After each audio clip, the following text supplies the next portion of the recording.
Morning, everyone. Joining me today are Wade and Kathleen Wyant, Sherry and Corey Foltz, as well as State Senator Stephanie Kunze and Teresa Gavarone. Also here today are Representative Jay Edwards, Representative Michael Sheehy, Representative Haraz Gambari, and former State Representative Dave Greenspan. We also have, I believe, 3 college presidents: President Rodney Rogers, Bowling Green State University; President Hugh Sherman, Ohio University; as well as President John Comerford of Otterbein. In a few moments, I will be signing Senate Bill 126, also known as Collin's Law. Bill is named in memory of Wade and Kathleen's son. He was a promising college freshman from Dublin, Ohio, who died tragically, senselessly, as a result of hazing. He wanted to join a fraternity at Ohio University and be part of a brotherhood. He didn't know that would cost him his life. He died on November 12th, 2018, due to nitrous oxide ingestion.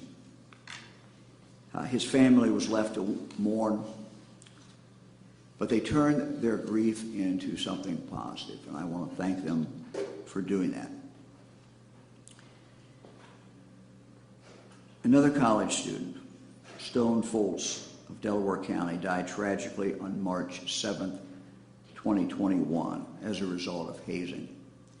At Bowling Green State University, while pledging fraternity, Stone took part in a Big Brother's night ritual and died of alcohol poisoning.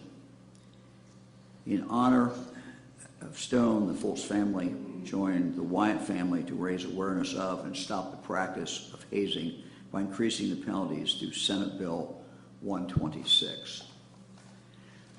Briefly, this bill, 1, expands the definition of hazing and specifies that hazing may include, and I quote, coercing another to consume alcohol or a drug of abuse, end of quote. 2nd, increases the penalty for hazing to a 2nd-degree misdemeanor, raising it from a 4th-degree misdemeanor to a 2nd-degree misdemeanor. 3, expands the list of officials who are required to report hazing. Next, it widens the scope of those who can be punished for participating in or permitting hazing. A violation that results in serious harm is a 3rd-degree felony. Next, it requires that those aware of hazing report it to authorities, with penalties up to a 1st-degree misdemeanor for failing to do so. Requires the Ohio Department of Higher Education to implement a statewide anti-hazing plan, and requires staff and volunteers at colleges and universities to undergo training on hazing awareness and prevention. I certainly appreciate the work of Senator Kunze, Gavarone, on this very, very important piece of legislation. And I might note that this bill passed the Senate unanimously. This bill passed the House unanimously. I want to thank the Wyant, the Foltz families, for taking their grief and turning it into something very, very positive, with the goal that no other families will suffer the horrible, horrible tragedy that they have suffered. And I can say, from my wife Fran and my experience, there's nothing worse than losing a child.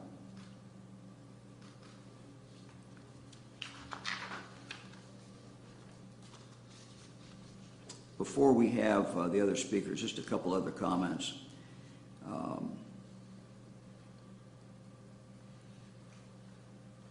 We simply in Ohio cannot tolerate hazing. And we're saying with this bill that we will not tolerate hazing. This is really a question of culture. And for decades, the culture of hazing has been accepted as something that is tolerated. This bill says that going forward, hazing in the state of Ohio is simply not tolerated. Culture, as we know, is the hardest thing to change. This culture has been around. The culture of hazing has been around for a long, long, long time.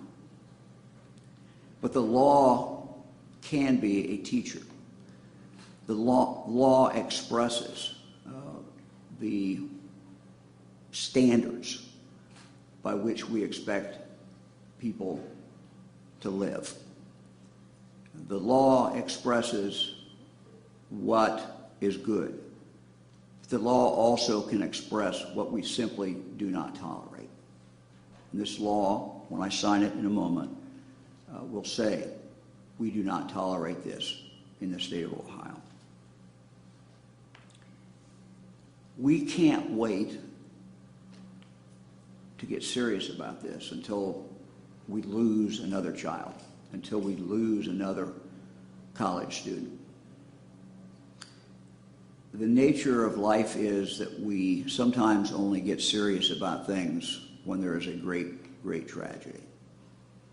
And so we say with this law today that we're not only going to get serious when there's a death, we're going to get serious and say that hazing is wrong when there's no deaths, when everyone wakes up the next morning.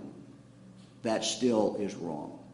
This bill casts a pretty wide net of those who will be responsible for hazing, and for those individuals who participate in hazing, even when no one ultimately dies. Let me now turn to the two families that are impacted, and I'm going to ask them to come up here, the Wyatt families, the Fultz families. Then we'll hear from Senator Coonsey and Senator Gavrot. Thank you, Governor. Governor DeWine, on behalf of my family, we want to express our most sincere thanks to you. For the past 2 years, you have been a staunch supporter of anti-hazing legislation in Ohio. Thanks to your support and the tireless work of Senator Stephanie Coonsey and Senator Teresa Gavrot and former Representative David Greenspan and many, many other legislators, we have passed model legislation in Ohio that the rest of the country can look to in their fight to eradicate hazing.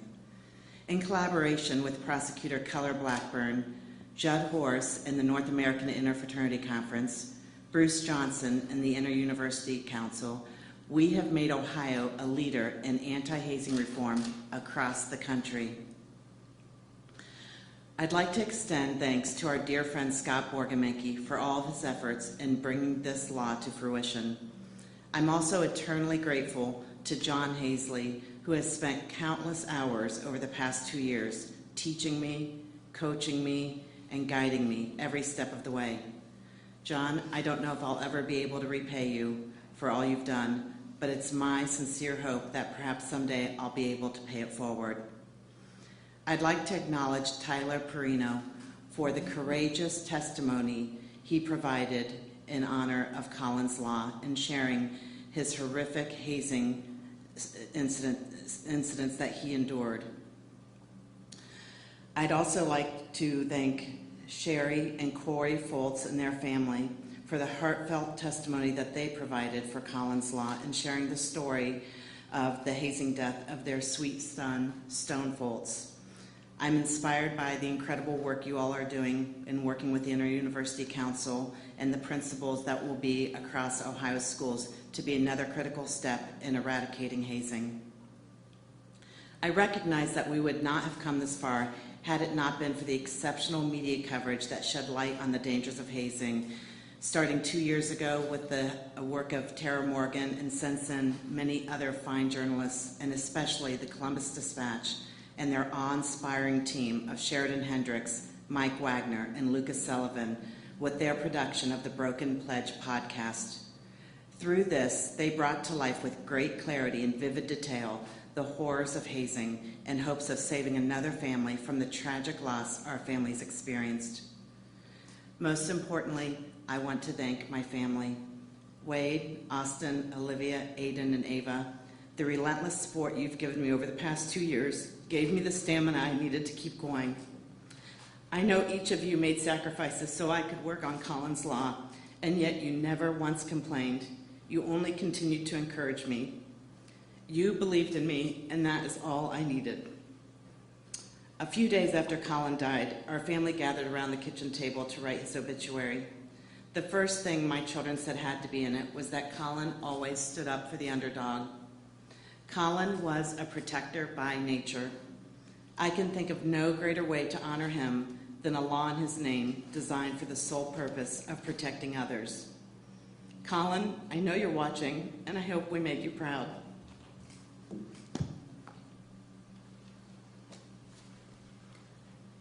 Governor DeWine, thank you. Kathleen, Wade, thank you. I want to extend my dearest thanks to all the presidents, everyone that's here today. Senator Coonsey, Senator Gavarone. You know, I was talking to my son earlier, and I said, how do you feel being here? He said, this is crazy. It is crazy. It's only been 4 months. Do I want to be here? No. Obviously, I'd want my son back. But everything that the Wyants have done for this past 2 years has got us here, finally. It's hard. Like I said, it's only been 4 months. But we will continue to fight. Collin's Law is a step in the right direction, but we are not done. We will continue to fight. Our fight is zero tolerance. We will prevent this from happening and having to get to the felony. We will do everything in our power, and I know Stone and Collin are fighting for us and there for us, and that's why we continue to do it. We made a promise to Stone on his hospital bed that we would keep fighting and we would not allow this to happen again to anyone. No parent should have to go through this, any family, and we will put a stop to it. We will continue to fight. We will continue to work with the IUC, President Rogers. We will stop when it is done. We need to eradicate hazing. This can be prevented, and we will continue to fight. Thank you.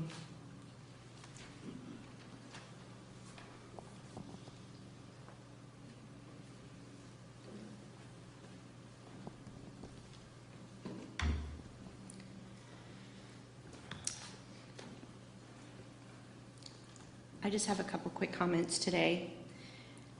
I'm so grateful for the Wyatt family, for the Foltz family, and for Tyler Perino.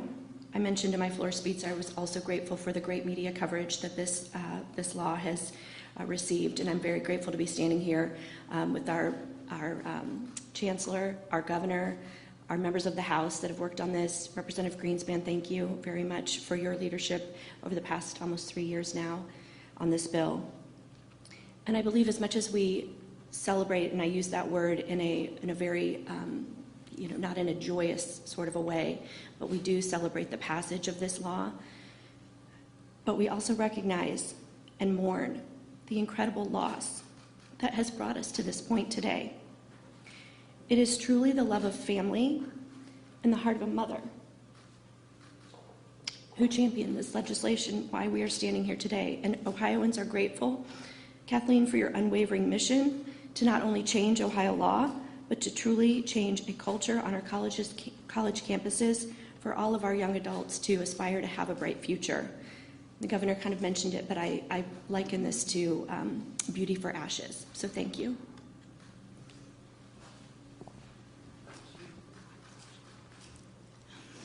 Thank you very much. What an important and impactful day. To see Senate Bill 126, Collin's Law, being signed into law by Governor DeWine. I can't begin to tell you how important this legislation is. I remember last November, I believe it was, listening in Education Committee to then Representative Greenspan and to the Wyatt family, and hearing the story of Collin Wyatt. And it was shocking and devastating, and unfortunately we just ran out of time in lame duck. And then this march. You know, there are times when you will never forget where you were when you heard this news. And the news of the death of Stone Foltz is one of those times for me. My son was the same age and is a student at Bowling Green State University as well. I live in Bowling Green. It's my community. And to hear that this happened to another student in Ohio really shook me to my core. And I wanted to do something. I thought about the best person to team up on legislation, and I thought of my good friend Stephanie Kunze. And I'm really proud of the piece of legislation that we were able to get through so quickly. And with the timing of the signing of this legislation, it doesn't go into effect for 90 days, but I know that good Chancellor Gardner has already started working with the universities to make sure that as fall semester starts, we're ready to go. This legislation will save lives, and it's so important. Thank you very much.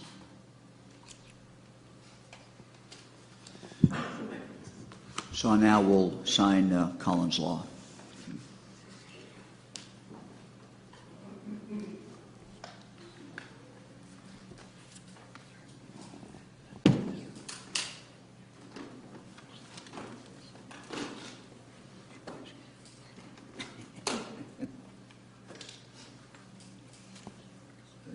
Everybody good?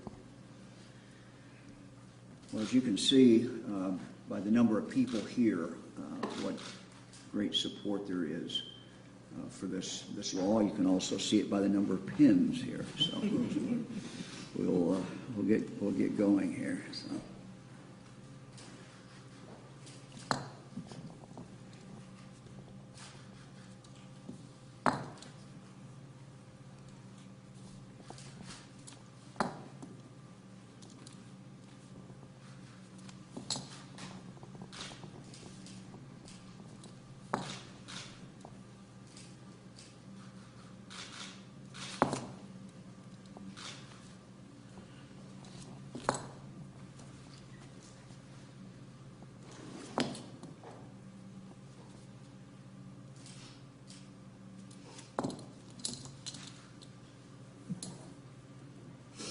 Okay, the sixth.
possibly 2 for the archives.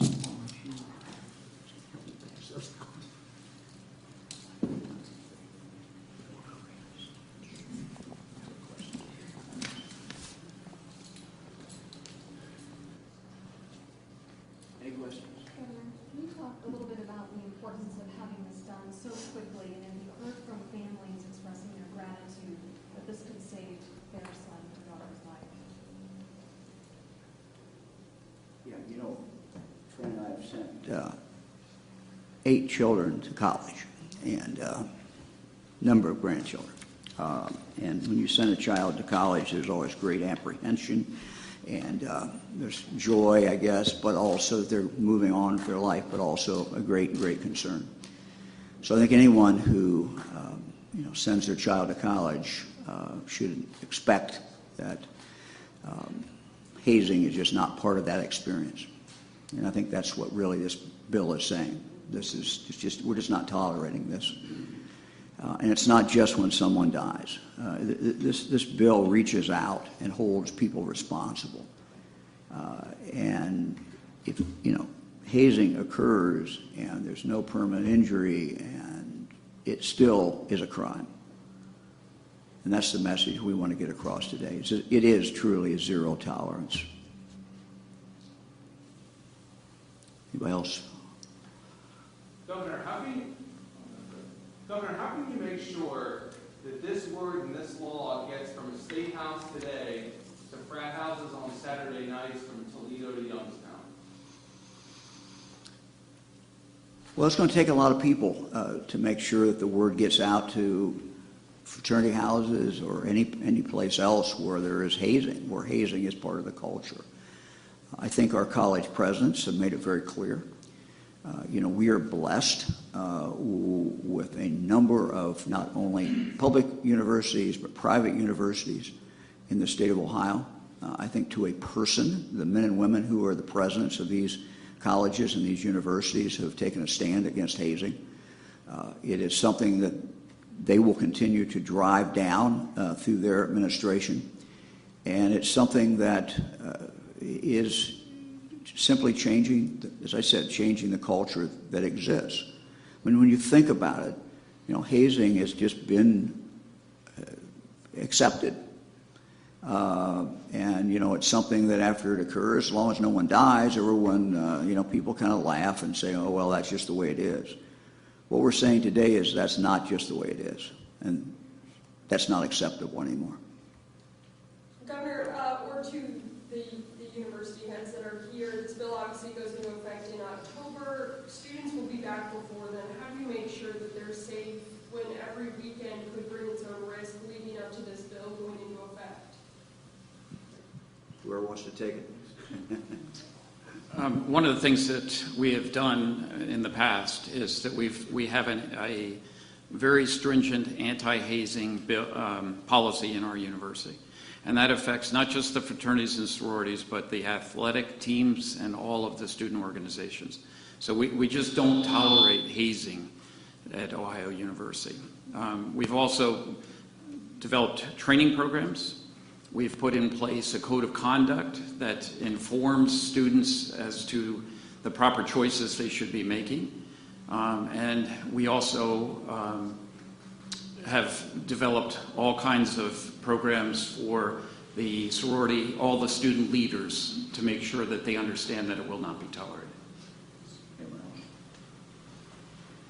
I might add at Bowling Green, and appreciate the leadership of the governor and the senators and representatives here, but the chancellor even this morning talked about immediately beginning to ensure that each of us at the institutions in Ohio are doing all we can do to do even more education. And so at Bowling Green, we've had a presidential task force this past spring that have been working on a variety of additional recommendations. We've had outside consultants come in and provide some additional advice, looking, of course, at best practices.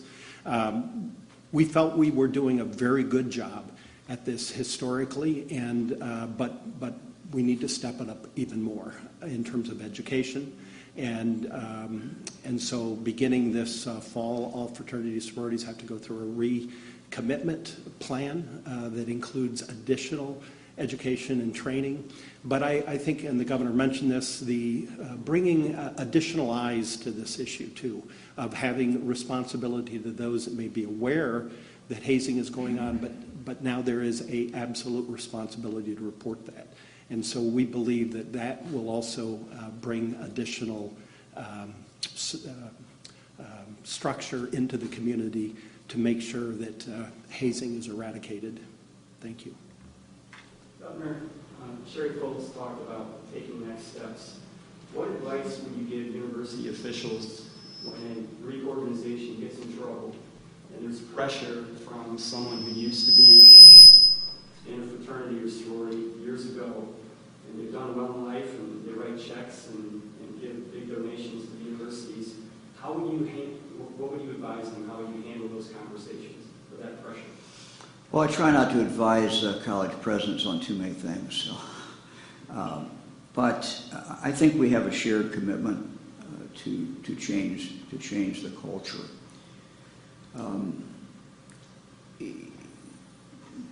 What we just signed a moment ago is the law now. It will be in 90 days. But universities also have the ability administratively to take action very, very quickly. And to take it decisively. And I guess my recommendation to the universities in Ohio, and we are blessed with great universities in Ohio, is to take that action. And if hazing is going on, hold those people who are accountable, whether there's been an injury, permanent injury, or whether there's not been a permanent injury. I think decisive action and just literally the goal should be to drive hazing to the ground and not have hazing. And if, fraternity is carrying out hazing, then they should pay, the ultimate price, which is they're kicked off campus, not come back. To the university presidents, I believe previously the Foltz family has called for zero tolerance policy and removing these organizations until they can prove that they are a benefit to society, rather than reacting when they do get in trouble with hazing. Why not take that action now? Do these organizations bring enough benefits to students that they outweigh the risk of having another family standing up here? So I'll begin. At Bowling Green, we did expel the fraternity that was a part of this tragic death, was expelled from the campus late spring after we did our investigation. Part of that recommitment plan that I mentioned a few minutes ago includes discussing the benefits and the way in which the community that is built among organizations, and it's not just Greek organizations, but it's all kinds of student organizations and club sports and marching bands, and to make sure that those organizations that are important, a part of the college experience of community, but we focus and make sure that they are committed to the positive aspects of that. So part of our recommitment plan will include documenting the benefits that come from the organization to move our community, our university forward. President Sherman. So one of the things that we've done is we've developed a scorecard of any kind of reported behavior for the different student organizations or fraternities and sororities. So as soon as something is reported, no matter how minor, that group is put on suspension and goes through a serious investigation. We probably have 3 groups right now who are suspended and being investigated. So I think it's that kind of understanding that we can get through to the groups that, it's not going to be tolerated. How would you handle student organizations who hold events off campus or underground, so to speak? That's the hardest thing. I agree with your point. I mean, again, it still can be reported, and we will take action against that organization, and they will be suspended for years, right? I mean, if an event of hazing is proven, they're suspended immediately for 4 years. Governor, in light of Neil Clark's book, did you accept a $5 million campaign contribution from First Energy in exchange for a nuclear power plant? No, it's just ridiculous. Governor, I had a question about a separate bill on SB 52, the wind and solar facilities bill. Your view on that and will you be signing that soon? We're looking at all the bills. As you know, we had a flurry of legislative activities. We usually do at the end. That's kind of the way it always works in any legislative body that I've been in or associated with. And, we signed a number of bills last week. We're looking at the remainder, so I'm not going to comment until I've had a chance to go through them. We're in different stages of looking at these different bills. Governor, quickly for Collin, why did you decide to send OSHP to Texas? How long will they be there and when will they be back? When we are requested to send support by another state or by the federal government, it is something that does not occur very often. It's something, when we make that decision, we have to weigh, what detriment it might be to the state of Ohio versus the benefit. So as you recall, Minnesota governor contacted me, actually called me, when they thought there might be some demonstrations around the verdict. We sent out some highway patrol, I think for a period of 4 days. Last October, at the request of the federal government, we sent Ohio National Guard to our southern border. They are still there. A week or so ago, we got another request from the federal government to send additional Ohio National Guard to the southern border. They will be going out later in the fall. I approve that as well. We also received a letter from the governor of Arizona and the governor of Texas asking for Ohio State Highway Patrol support and help. We analyzed that and made a decision to send a few of our Ohio State Highway Patrol under limited instructions as far as limiting what they could do, but we sent them to Texas. These are all requests that we have received. What happens at the southern border of the United States impacts Ohio. And I can tell you from 8 years as the Attorney General of this state that the vast majority, almost all the drugs that are coming into the state of Ohio come across our southern border. So we have a real interest in securing the southern border. We were asked to play a small part in doing that, and I said yes. I think it's in Ohio's interest to do that. I think it's the right thing to do. Cover back to Collin's law. If hazing does continue throughout the next semester, will there be any talks about expelling Greek life from the state of Ohio permanently? Well, this is a decision made at the university level. I think that when you see hazing and when, it continues, it does raise a question that a university has to ask itself: is the benefit of Greek life, does that benefit exceed what's the risk? And I think every university has to make that decision. And I'm not going to tell them what decision that is. But that really is ultimately the question, I think. So we have an opportunity now. This is a new beginning in regard to our quest in Ohio to get rid of hazing. And let's let it play out. Let's see how this goes before we cross the next bridge.